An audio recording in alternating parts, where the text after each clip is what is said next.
There are some mysteries in history that never made it into textbooks, yet they haunt anyone who has ever heard of them.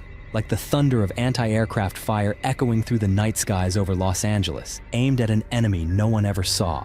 Like Hitler's imposing globe of power that vanished without a trace. And like the 17 names penciled on a fragile piece of paper inside a death camp whose identities remain unknown to this day. In this video, we'll explore the unexplained enigmas of World War II, stories that defy answers and continue to stir questions long after the last shot was fired. So fasten your seatbelt as we dive into today's mystery. But first, you'll have incredible luck if you like and subscribe before this video ends.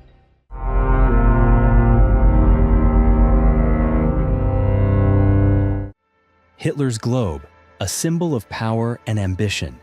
In the 1930s, as Nazi Germany began expanding its influence across Europe, a small yet deeply symbolic object appeared in Adolf Hitler's private office. It was a massive globe known as the Columbus Globe for state and industry leaders, manufactured by the Columbus factory in Berlin. Only 2 original versions of this globe were ever produced. One was presented to the Nazi Party, and the other was placed in Hitler's personal study. On this globe, the borders of the world had already been redrawn according to the vision of the German dictator, including Austria, the Sudetenland of Czechoslovakia, and parts of Poland, all of which were considered territory of the new empire under the 1939 agreement with the Soviet Union. After the war ended, the exact whereabouts of the original globe became a mystery. Some versions were displayed in museums, others were destroyed by Allied or Soviet soldiers in a fit of rage. One story claims that an American soldier named John Barsamian brought the globe back to the US from Hitler's mountain retreat and later sold it at auction for tens of thousands of dollars. However, some researchers believe the real globe never left Europe. According to German historian Wolfram Pobans, the original may have belonged to Joachim von Ribbentrop, Germany's foreign minister at the time. If that's the case, it could now be stored in a Russian archive, never made public. Today, many replicas of the globe still exist, but no one can confirm which, if any, is the true original. Still, the symbol endures, serving as a haunting reminder that there once was a man who believed he could rule the entire world. And that globe was the physical embodiment of that ambition. The Battle of Los Angeles. In late 1941, just weeks after the surprise attack on Pearl Harbor, the United States formally entered World War II. At that time, the American public wasn't only worried about the war raging across the ocean, they feared that the homeland itself might become the next target. On the West Coast, the region closest to the Pacific, growing concern about a potential Japanese assault became increasingly palpable. Within less than 3 months of the Pearl Harbor attack, Japanese submarines had surfaced multiple times off the coast and launched assaults on several American vessels. Rumors began to spread rapidly through coastal cities.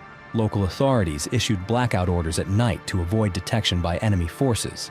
Citizens were instructed on how to respond to air raids. People lived in a constant state of readiness for the worst. Then, on the night of February 24, 1942, that fear erupted into full-blown chaos. The Office of Naval Intelligence had issued a warning that an attack on California could occur within the next 10 hours. By 2:25 a.m., air raid sirens blared across Los Angeles County. The entire city was plunged into an emergency blackout. In the thick of darkness, soldiers from the 37th Coast Artillery Brigade began firing anti-aircraft shells into the night sky. Over 1,400 rounds were launched, targeting what they believed were enemy aircraft invading American airspace. The roar of the guns, the flashing lights, and the widespread confusion made it feel as though the city was truly under siege. But after hours of sustained tension, no enemy aircraft were ever found. There was no wreckage, no confirmed attacks.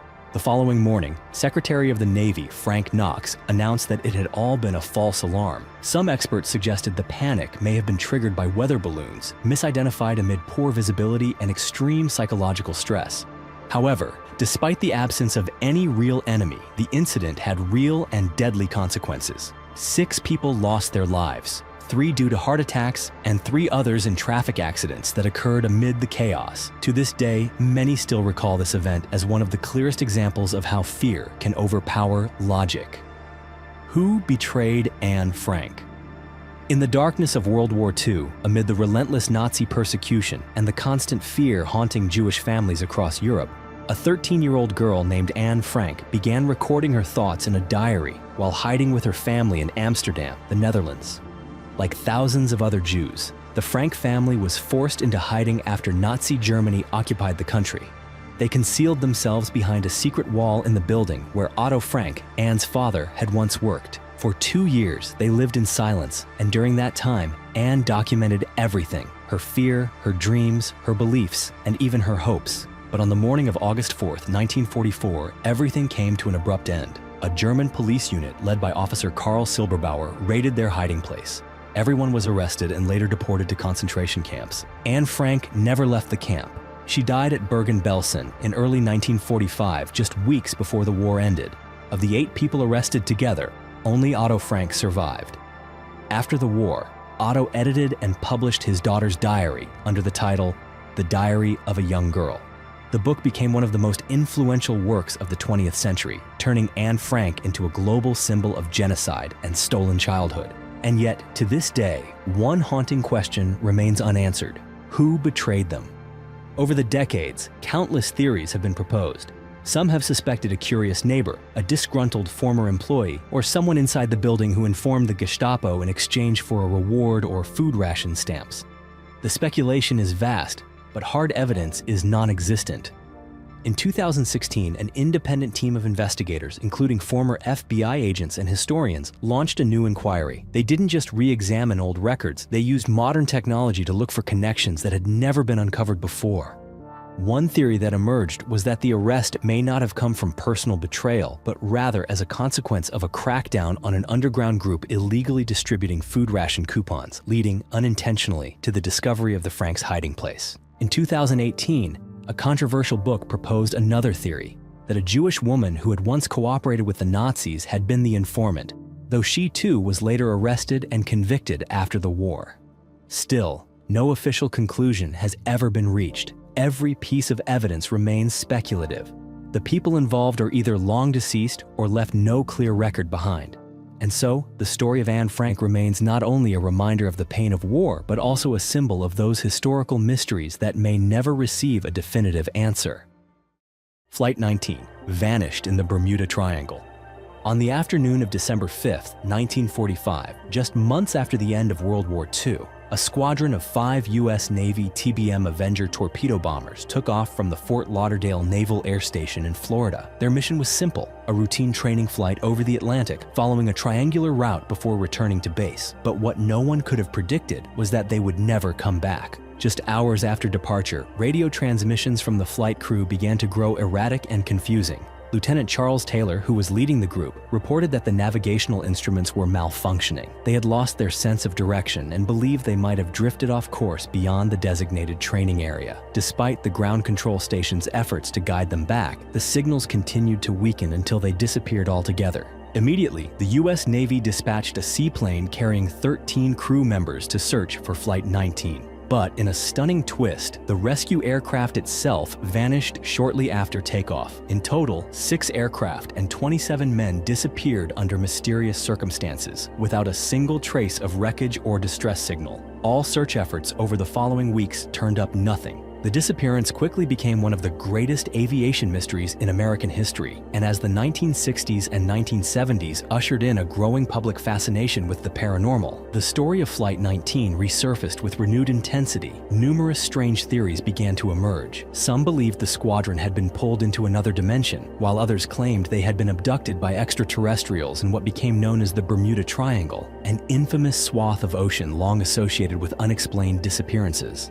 Adding to the enigma was a haunting detail that surfaced years later. Several accounts suggested that Lieutenant Taylor had not wanted to fly that day. Just before takeoff, he had reportedly requested to be excused from the mission, but his request was denied. This revelation raised a chilling question. Had he sensed that something was about to go terribly wrong?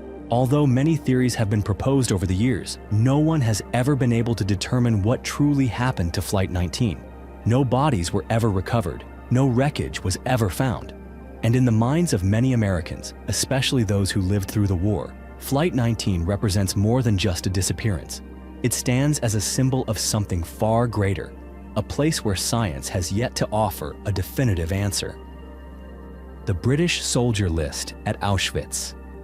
For decades, the name Auschwitz has stood as a symbol of the ultimate brutality of the Nazi regime. This vast complex of concentration camps in Poland bore witness to the deaths of more than 1 million people, most of them Jewish. But in 2009, an unexpected discovery at one of Auschwitz's subcamps opened the door to an entirely different mystery: a handwritten list of 17 British soldiers, scrawled in pencil. The strange document was uncovered by Polish historian Dominik Synowiec. During routine preservation work at the Monowitz subcamp, he found the paper buried under dust and debris in an old bunker.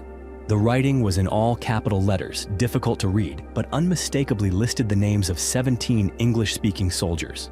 As soon as the discovery was made public, researchers began asking a cascade of questions. Who were these men? Why were their names found in the most infamous concentration camp operated by Nazi Germany?